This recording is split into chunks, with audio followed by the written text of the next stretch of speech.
recently cruised on Virgin Voyages Scarlet Lady as my first cruise ever. Today I wanted to make a video talking about my experience and offer any advice that I have to other cruisers. My next video is going to be my full vlog on the trip, so if you're looking for that, make sure you subscribe.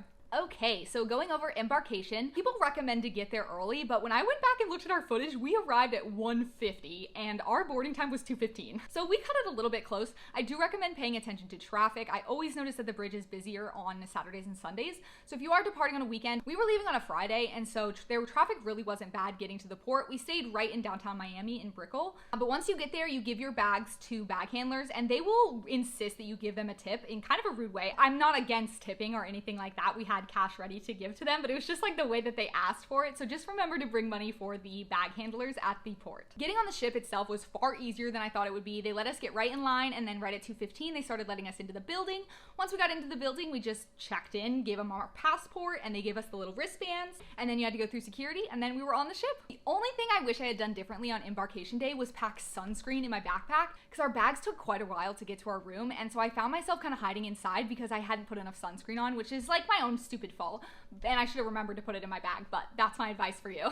People always say pack your bikini, but pale girl didn't think of her sunscreen. We ended up doing our muster drill right after we got on the ship just because we were hiding in the room. You just have to watch a video, and then eventually they'll call you to go to your stations. You go to your station, you check in with somebody, you watch a little presentation. That's it. It was super easy. It took like 10-15 minutes. Definitely don't miss the sail away champagne toast. We actually were hanging out at the back of the boat on deck 16, and I saw an employee leading a bunch of people away, and I was like, let's follow them. And sure enough, they were going to the champagne toast. So moving on to the app. I saw a lot of complaints about the app before I left, so I was ready to deal with all the problems. To be honest with you, I didn't have that many, except for on the first day where you would really need it. If you are unfamiliar with Virgin Voyages, you have to make all of your dining reservations ahead of time. Those open 45 days ahead, and I recommend doing it 45 days ahead because they will run out. But another thing is you have to make reservations for all of the entertainment and exercise classes and anything else that you would want to do on the boat, and you have to do that the first day you get there.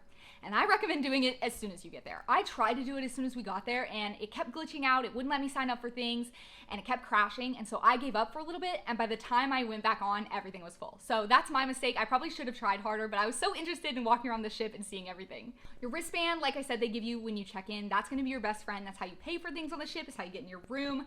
I wore mine all the time unless I was sleeping. Or showering, okay? I don't think they're waterproof, although they might be. I never tried it out. And moving on to the room, I wish I had gotten better footage of our room. I was like, let me do a room tour, and then I showed nothing, so not sure what I was thinking there. But I also saw complaints about how small the rooms are, and to be honest with you, I was expecting it to be a lot smaller. I mean, you are on a cruise ship. I'm not expecting like some luxurious hotel room, unless I paid for like a suite, of course, or something, but I wasn't expecting it to have very much room, so I was thrilled with what we had. I found the closet space to be ample for what we needed. I had brought exercise clothes and regular clothes, which I don't normally do on vacation, and I felt like I had plenty of room. Like I said, I was traveling with my mom, and we would have been fine to sleep in a king-size bed next to each other, but they actually were able to separate it into the couch format, but as beds. Our lovely room attendant, Singh, he was able to do that for us. And another thing I loved about the room is that they refill your water for you every single day. There's like a whole big container of water and then 2 little glasses. I had my water bottle that I take everywhere with me, but I was really glad we had that because I would always run out of water in the morning or the night, and I was so happy to have that. Moving on to the food and drinks, which is arguably the star of the show on Virgin Voyages. I tried not to let myself have too high of expectations because I didn't want to be disappointed, but they exceeded my food and drink expectations in every way. My favorite thing I had was actually the bacon at Razzle Dazzle. Oh my god. I don't know what they do to it, but I miss it every single day. We had it 3 times. They serve it at dinner, so you can get it at dinner, and we went to brunch there twice. We actually didn't try 3 of the specialty restaurants, so unfortunately my review does not cover those. We didn't go to the Wake or Gun Bay because I have a very severe shellfish allergy, and I just didn't want to risk it. And then we didn't go to the test kitchen because we couldn't get reservations. So like I said earlier, make sure you make your reservations 45 days out. That's when they open up. Speaking of my allergy, I was so nervous. I think that's probably the thing I was the most nervous about, was having an allergic reaction in the middle of the fucking ocean. But they were really good about it. They asked me at every single meal, just confirming you have a shellfish allergy. After the first meal, they put it in like my notes.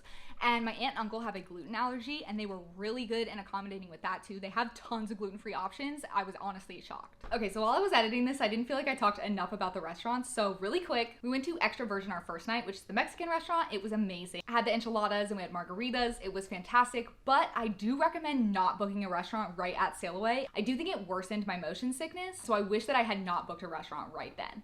I didn't know we were sailing away right at 6:30. I guess I should have paid attention to that. And the next night we went to Razzle Dazzle. We actually had brunch that morning too, so we were there twice in one day. And that was amazing as well. It was great. And then our third night we went to Extra Virgin, which was honestly my favorite restaurant of them all. The appetizers that we had were amazing. We pretty much tried all of them. And then we also had amazing pasta and entrees. Just honestly, everything was amazing at that restaurant. Our server was amazing. The espresso martinis were amazing. It was just overall fantastic. And we had dinner at the galley one night. We just had burgers. I really like that that is not a buffet setup. I know some people were complaining that it was not a buffet and it felt kind of slow. I felt like service was plenty fast anytime we went in there. Although I did not like the scrambled eggs for breakfast. That was like the only thing I really didn't like. We also ate at the pizza place one night. We had their regular pizza as well as the gluten-free pizza, and both were amazing. So if you are gluten-free, this cruise is for you.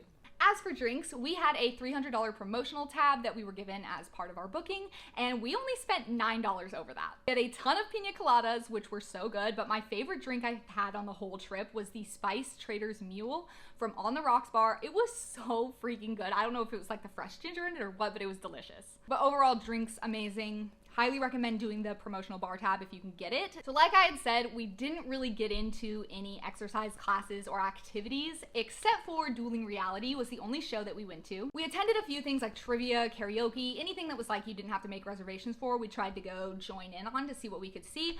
But a lot of our time during the day, we just spent kind of hanging out, relaxing in the sun. Ooh, I do want to say the Dueling Reality, it was really good. I thought it was great. It's kind of like a Romeo and Juliet meets Cirque du Soleil. I thought it was awesome. One exercise thing that we did every single day was walk up on the track, which is the very top of the ship. I loved that. I thought that was so cool. However, I don't recommend walking up there while we're docking because it was like literally like we were trying to hold on for dear life. The main activity on every Virgin Voyages ship is Scarlet Night, which is where the whole ship turns red, everybody dresses in red, there's a bunch of performances and activities, and it's so cool. On our journey, unfortunately, we ran into some weather, and so our Scarlet Night was moved indoors.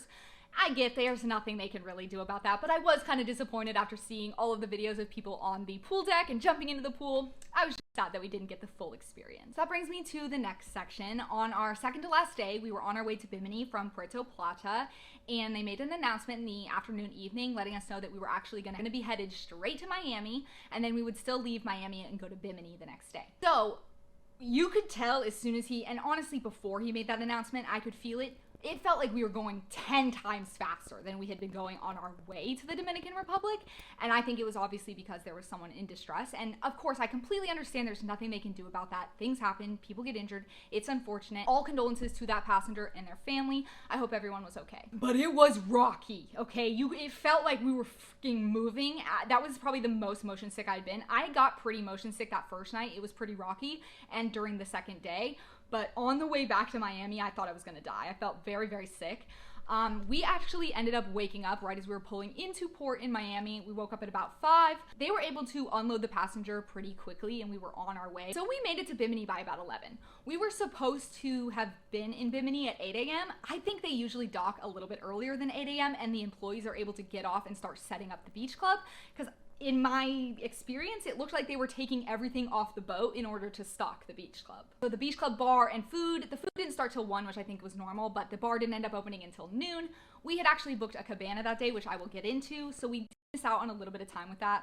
Again, I completely understand there's nothing that can be done in these situations. It just kind of is what it is. But never having been on a cruise before, that's never something I've thought about. I've never thought about the possibility that someone could get injured and it could completely change the whole cruise.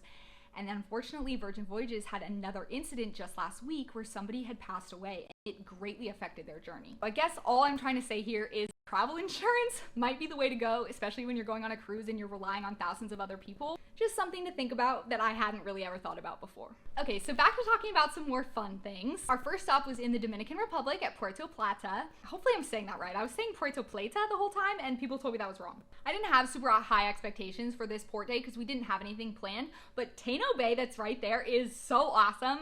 It's literally right off the cruise. You just walk right to it. It only takes a few minutes. You can take a little tuk-tuk ride, but we just walked. It was nice and close.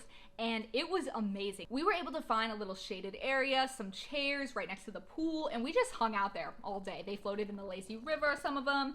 We ordered food and drinks. You will have to pay separately for food and drink when you're at the port, so I recommend bringing cash. You can pay in card, but it was just like a little bit more of a pain in the butt and you couldn't tip them, so I recommend bringing cash just to make it easier. Our second port was in Bimini, Bahamas. Like I said, we had rented a cabana, and oh my god, if you have the opportunity to do it, do it. It was so worth it. It was literally the best thing we did the whole trip. I had an amazing time. Maybe a little bit too much fun, to be honest with you, because this video of me, I'm like, girl, no one's home. Yeah, we had a fabulous time. The cabana comes with $100 in drink credit, so you get $100 of drinks for free. I think we spent like a little bit over our 100, but it all goes back to your bar tab then, or whatever tab you have with the ship, your card or whatever. And the food's all included, because that's Virgin Voyages Beach Club, so the food is part of your whole experience, and the food was so good. Our lovely cabana attendant brought us a sampler of literally everything they had, and I was just in heaven. Speaking of the staff, the cabana attendant was somebody that's from the boat. Everybody who's staffing the Virgin Voyages Beach Club is people from your boat. But the people in the Dominican Republic, they're separate. They're people who live in the Dominican. But literally every person we interacted with on this cruise was so kind. Both the people that were on the cruise, the passengers, as well as the crew. Everybody was so nice. That was literally the best part. It was like kind of a shock going back to real life, because I was like, whoa, people are not as nice as they were yesterday. And my flight out of Miami was to in New York, so I will never be doing that route again because I learned a good lesson there. Anyways, back to the boat. I have no complaints about the people. Literally everyone was amazing. Our server, our room attendant, everybody was amazing. As for disembarkation, leaving the ship was even faster than getting on the ship. I was really stressed about customs. We had a flight at 11 a.m. I made us get up at like 7. I was like, we have to be ready, we have to get off, we have to go. Our disembarkation time was 8:45, but our room attendant came and was like, you can leave. I think he was trying to get our room cleaned, but he was like, you can go whenever if you guys are ready, because we were like standing there with our suitcases. We just walk off the boat, and then the dog sniffs you, and then you go up to customs. They're like, are you bringing anything off the boat that you shouldn't? And we say no, and then they're like, here's your passport. Okay, have a good day. That was it. It was really quick. It was really easy. My aunt did get selected for like the additional random screening, which they just go through your bag, make sure you don't have anything. It was also fairly easy. It just took like an extra 15-20 minutes. Okay, so after all of that, you may be wondering, would I go on a cruise again? And honestly, when I was first leaving for the cruise, I've never been into the idea of going on a cruise. It's just never really appealed to me. So as I was leaving, I was like, this is a fun, once-in-a-lifetime thing that I'm never gonna do again, but I should just enjoy it while it lasts. But now I wanna go again. And honestly, I've watched so many cruise vlogs now that I don't know that I could go on a regular cruise. I feel like I would have to go back on Virgin Voyages because I just don't know if I could do the whole buffet, main dining room, formal nights, you know, all the things that come along with a regular cruise. And also, not having children on the boat was a major plus. Again, I was shocked when I saw children again. I was like, what the f***? But yes, I will be buying trip insurance in the future if I decide to go on a cruise again. But I absolutely recommend looking into Virgin Voyages for your next vacation. If you're planning any kind of cruise, definitely take them into account. Thank you so much for watching my first YouTube video. Make sure you subscribe for new videos, and I will see you guys next time. Bye!